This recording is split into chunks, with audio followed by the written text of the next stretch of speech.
Napahinto ang mga sasakyang sa malakas sa pagsabog sa isang restaurant sa China.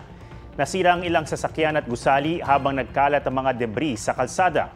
Sa isa pang dashcam video, makikitang tinamaan ng tumalsik na debris ang isang babae at nadapa siya. Nagtakbuhan naman ng ibang nasa paligid. Di malinaw kung anong sinapit ng babae. Di bababa sa 2 ang patay sa insidente, mahigit 20 ang sugatan.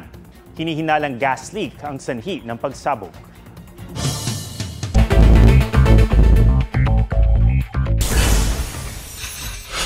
Bukod sa banta sa terorismo, pinaghahanda na rin ng AFP sa kanilang malaking formation exercises ang senaryo sakaling sakupin ng Pilipinas ng ibang bansa.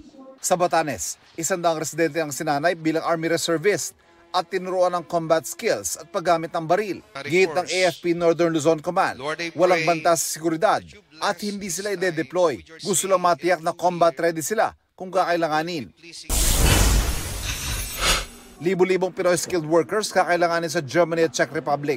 Ilan sa mga alok na trabaho ay sa manufacturing at construction operations. Ayon sa Department of Migrant Workers, kinakasana ang mga kasunduan para sa lehitimo at maayos na deployment sa Germany na itinaon sa working visit doon ni Pangulong Marcos. Sunod na kakausapin ng labor officials ng Czech Republic sa pagbisita roon ng Pangulo.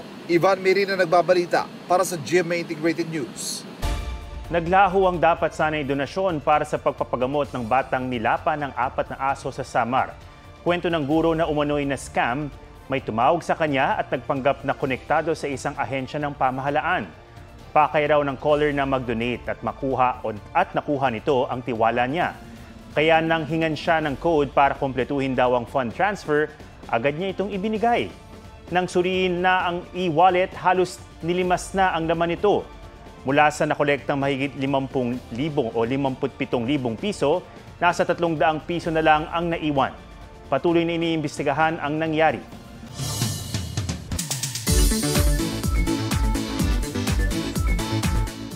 Isang waterfalls ang atraksyon ngayon sa Basilan dahil sa kakaibang rock formation sa paligid nito. Sa Bataan naman, suwak ngayong mainit ang panahon ang swimming pool na may makukulay na slides. G tayo sa report ni Oscar Oida. Sa dami ng slides sa resort na ito sa Abukay, Bataan, tiyak di ka magsasawa. May mga haba at paikot-ikot. Subukan din ng 4-way slide na ito. Ang mga bagets pwede sa Under the Sea theme slide. Kung pag-dive naman ang trip, talo na sa Bulingan Falls sa Lamitan City sa Basilan. Ma-refresh sa malamig na tubig at mamanghas ng kakaibang rock formation sa paligid ng talon. Instant nature tripping dahil mapuno rin ang lugar.